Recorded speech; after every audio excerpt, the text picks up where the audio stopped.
lieutenant general Mainur রহমানের যে বক্তব্য, আসলে সেনাবাহিনীর শীর্ষ জেনারেলদের সিদ্ধান্ত এটাই,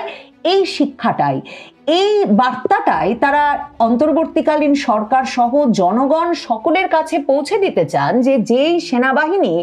আইন শৃঙ্খলা রক্ষায় থাকার পরেও সেনাবাহিনীর ভূমিকার কোনো প্রশংসা বা